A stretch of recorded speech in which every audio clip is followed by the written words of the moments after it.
What's up guys, it's ALLDAYANTHONY and welcome back to the RSX vlog that you hopefully know and hopefully still remember, because in today's video, I think I made this car too nice.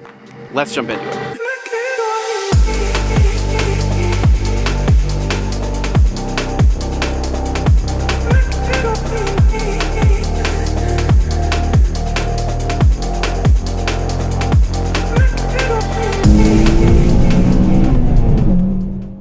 Alright guys, welcome back to another RSX Type S video where it has been a minute since the last upload, but welcome back everybody, and if you're new to the channel, my name is Anthony and I periodically make high quality Honda content. So today we're going to be covering some stuff on the RSX Type S, including an updated price sheet, my total cost into this car, as well as some of my thoughts and just a walk around with some of the new goodies. Now you'll notice that since the last video, I do have the brand new heliograms on here with the Nitto NT01 tires, which I'll talk about here in a little bit. But what we're gonna do today is, since it's pretty cold out and pretty frigid, we're gonna hop in the car, we're gonna go for a drive. I'm gonna give you some of my thoughts and kind of the update on how the car is driving and handling and all of that. And then we're gonna head back to my house because I wanna show you guys my new garage flooring, as well as give you guys the overall cost breakdown of the car so far. And yeah, I think this is one that I made too nice. So let's hop in the car and go for a drive. All right, so one of the things I hate about this car is actually how much I love this car. And I know that doesn't make any sense to anybody. I'm gonna explain that here in just a little bit, but every time I sit in this thing, I absolutely love it. The best cockpit vibes. I freaking love this steering wheel. I know I've said that 1,000 times, but it's my favorite. So what I'm gonna do, we're gonna go for a quick drive, maybe crack some VTEC or two. What do you guys think? Maybe a little bit. And then we'll head back to the house and I'm gonna give you guys the cost breakdown. But I know it's been a while since I've made an RSX Type S video, and it's just in general been a while since I've had time to really play with the Hondas, go for drives and all of that. I had SEMA about a month and a half ago, and then I had some family trips, and family comes into town for the holidays. You guys get it, right? I don't have to explain this to you. I just give you guys more and more excuses every single time why the content has been lacking. Also, this car is smelling extra fresh because I picked up a brand new Air Spencer CSX3 with the JDM squash scent, so this thing is smelling just perfect. If you haven't smelled Japanese squash, I highly recommend it, and I love those Air Spencers. The only thing I don't love about them is that they last like 2 weeks, and I think I've found a solve for that, or a good alternative, and I'll let you guys know here in a future video. But anyways, one of the things I hate about this car is how much I love it. So let me kind of explain what that means. The plan here on the channel was that, starting back with the white Civic, was to periodically pick up a new vehicle, modify it, do all of my tasteful ADA spec stuff, and then sell it, hopefully to somebody that really will enjoy it, and then kind of move on to another platform, and that way be able to experience more cars, right? Well, it sucks because I got this car and a handful of people said, Anthony, you're gonna love the RSX Type S, you're gonna love it more than you think you are. And they were 100% correct. And it just totally blows, because the thing is I cannot see myself getting rid of this thing, but that was kind of the game plan. So going back to the white Civic, the idea was to get that, modify it, build it on a budget. It turned out beautifully. I freaking loved that project, mainly for the price that everything was built on a budget. And I was able to essentially get that car dialed in for about $3,000, all in, car included. And if you haven't watched that series, I highly recommend it.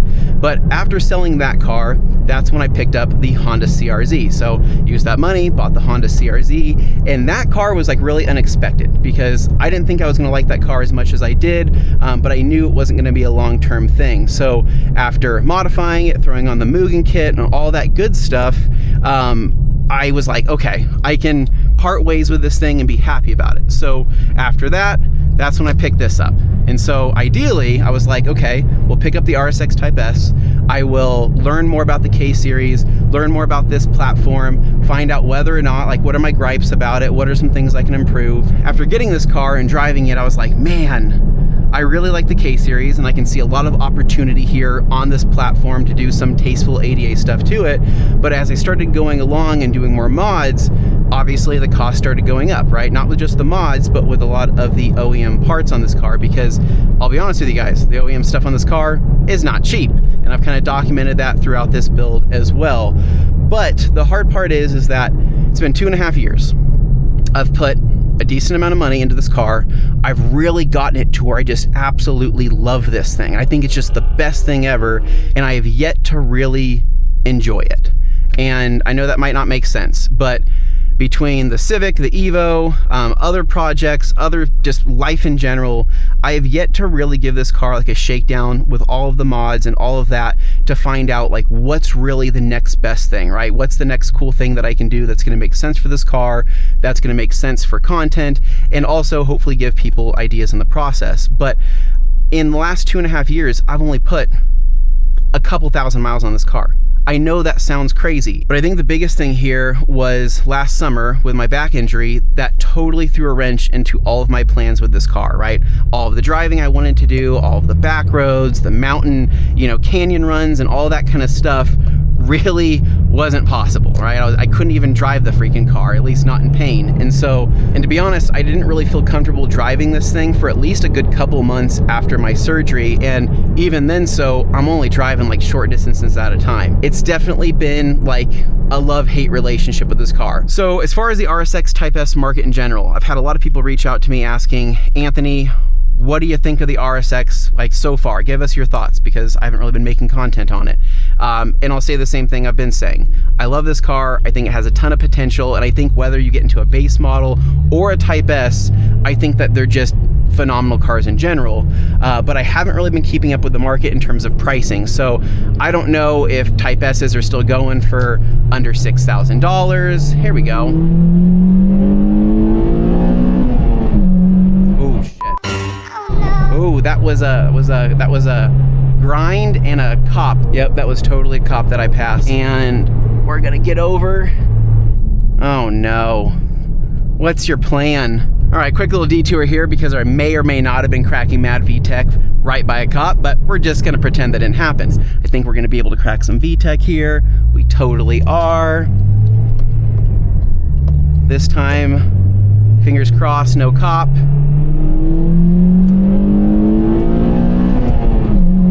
God.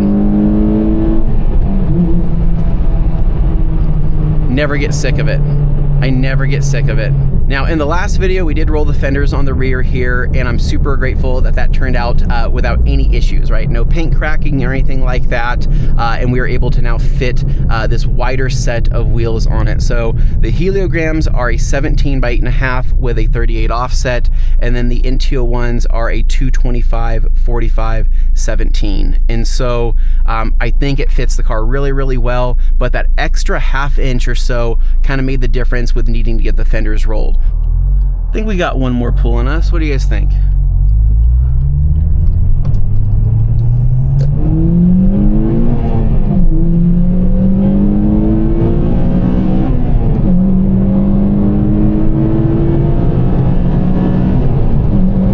Gosh, dude, this thing is so much fun.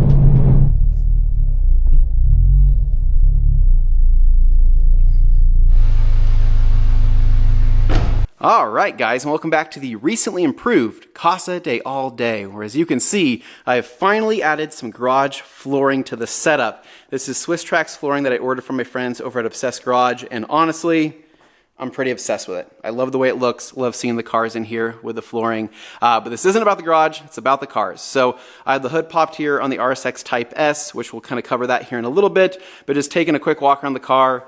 This thing is in such good shape. All the special touches, all the love that I've put into it over the years have definitely made this probably one of the cleanest examples of a Type S that I have seen, at least myself personally. All right, so phone in hand here with my cost breakdown and my total cost into the car. I did actually make a video like this about 6 months after I bought the car, which I kind of went over that base level of clean, right? Getting it to like a pretty decent standard. So I'll kind of quickly go over that and then I'll go into all my other costs. So car was $6,500, bought it with 189,000 miles on it, but it was a one owner who had owned it for 17 years and she took really good care of it with all the maintenance done. But immediately I had to pick up a new battery for $150. So I picked up that new battery from Napa, and then following that, paintless dent repair was $300 for my boy Eric. He went through and knocked out all the dings and dents on the car and got everything straight. Now the big cost, almost right off the bat, was the paint and body shop cost. So the hood here was just road rash to hell, as well as The clear was starting to fade there on the roof, and then the front bumper was also significantly road rash. So my cost to get all those resprayed was $1,400. Now going from there, OEM spoiler, picked that up from my boy Hector for 300 bucks, getting myself the actual OEM A-spec option, Type R option. You can see it doesn't have the indent there on the middle.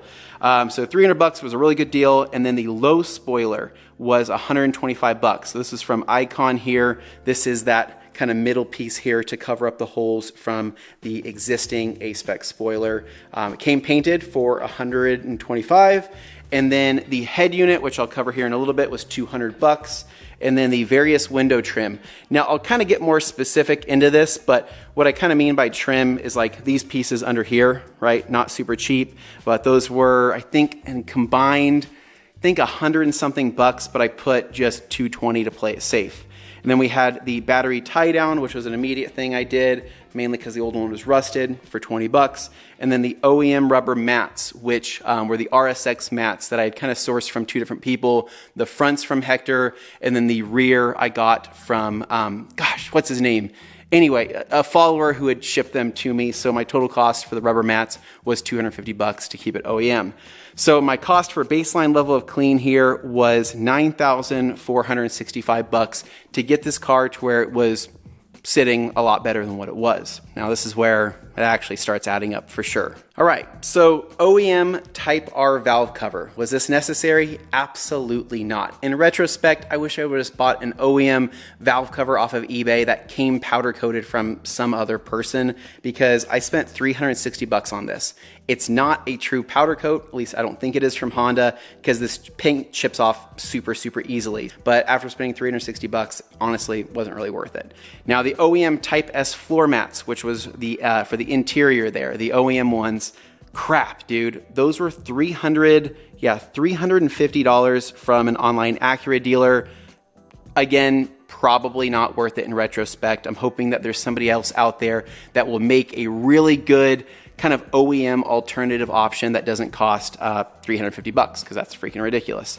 And then new rotors and pads. So down here, right, I did the whole brake job on this, 320 bucks for all four rotors. They are Centric Premiums that are slotted, and then I did Stop Tech pads, and I think that that made a massive difference in terms of braking. I think that the car feels pretty awesome. So 320 bucks into everything there.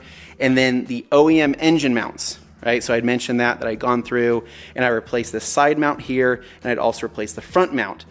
The crappy part is OEM mounts are freaking expensive. So just for those two was 350 bucks. And my transmission one's still good, my rear mount's still solid. So yeah, I wish there was better options out there that weren't fully solid mounts or like extremely stiff things. Basically another OEM standard quality that was a little bit more affordable. If there's anybody that knows of one, let me know. Caliper paint, I guess I should have covered that with the brakes. 60 bucks. I had done the G2 caliper paint, which honestly, dude, this stuff is great. I painted them black. I know it's kind of hard to see, but that stuff has held up phenomenal. It was all in the prep. I did a ton of prep work, but those have like proven to hold up beautifully, and I have no issues with that. So I'm actually really glad I did that when I was doing the brake job. Following that, Type R steering wheel, we'll cover that on the interior here, which was $700, but it was the nicest freaking steering wheel I think I would ever find. Type R emblem, I know the list keeps going, guys. So Type R emblem was $60. I'm kind of just referencing this here. So the front emblem, when I had the bumper off and I was doing the whole just makeover there, that was just done. And then the OEM headlights. This was a hard pill to swallow. So these right here, OEM DC5 05 to 06 Type S headlights were $700, which totally sucked, because people were going to say, Anthony, you could have bought Eagle Eyes, or you could have bought whatever for like a couple $100. Well, that was the problem. I had bought the Eagle Eyes and they were totally crap. They were super janky. And so right when I got those, I was like, nope, I'm going to go OEM. So I actually think I got the last brand new set of OEM DC5 headlights for this year, I think like in the country, because after I bought them, they were out of stock. Everybody had asked me where I got them from. Nobody could find them. So these are brand new, $700. Now for tires, I did have some money into the tires for my other set on the 5 spokes. And so for those, I gotten a discount through Nitto, so those were $300. Next up here, we have the rain guards, OEM Honda DC5 rain guards. These were $360, which again, a freaking ton of money for what they are. Why'd I go OEM? Well, because they have the clips, and they were probably the last set or one of the last few sets in the country. I got those from ICB, $360. Yeah, hard pill to swallow. And then carbon fiber. So between the passenger JDM fuse cover there and the passenger JDM gurney flap there on the spoiler, I was into that with a discount for $250, but I love it, totally worth it. And then I put miscellaneous there. So this is gonna be like other random things I just didn't account for. So I just threw another 100 on there just as miscellaneous stuff. Now, parts sold. So I did go through and sell a lot of the OEM stuff. So I sold the OEM suspension. I sold some of the OEM other random things. I wanna say all in, I think I made about $600 reselling some of the parts that I either replaced with newer stuff and so. So I kind of deducted that from the price. Now, as far as the sponsored parts go, because yes, I am a YouTuber and sometimes I'll do sponsorships mainly just for parts. And usually these are companies I already want parts from, and I usually say, hey, let me make a video, a high quality video in exchange for some parts. So sponsored parts here were from Trueheart, the coilovers, the camber kit, and then from Yonaka, I had the catback exhaust that was sponsored, and then this set of wheels. So these are the heliograms with the Nitto NT01s on there. These were sponsored as well. Nitto was kind enough to do that for me. Now from there, I'd also put dress-up parts, and for that specifically, I was referring to the hybrid racing stuff. So I have the spark plug cover there, as well as the oil cap. I also had the oil dipstick, but I was having an issue with that. And then Hybrid also sent out a slew of other things, including the shifter, which I eventually need to get to, the intake, which I would need to do an RBC intake manifold for, maybe eventually. And then I also had the shifter cables as well as the detent springs, which would eventually come down the road. And then lastly, the suspension bracing from NPC. That's like one of my favorite things on all of my Hondas is going through and doing the bracing as well as the lower control arms. The back of this thing just looks so freaking good. I love it, and it also helps with just the overall feel of the car. This thing feels extremely stable. So the grand total, are we ready? Drum roll. Are we ready for the final price here? Let me pull up my phone. Maybe somebody already saw it. So my final price into the car so far is $13,435. So what are my thoughts on that? So going into this build, I tried to be as realistic as possible, knowing that I was going to spend more on this car than I was on the other budget builds, the Civic, the CRZ, and things like that. Mainly because going for an OEM Plus look and trying to stay with some of the OEM Plus options was just going to cost me more. So for example, the valve cover, the headlights, the window trim, the window visors, the badging, the steering wheel, all the things like that that were OEM are really what jacked up the price on this overall build. If you were to deduct all of that and go for a more budget-friendly option, I think that the cost would have been significantly lower.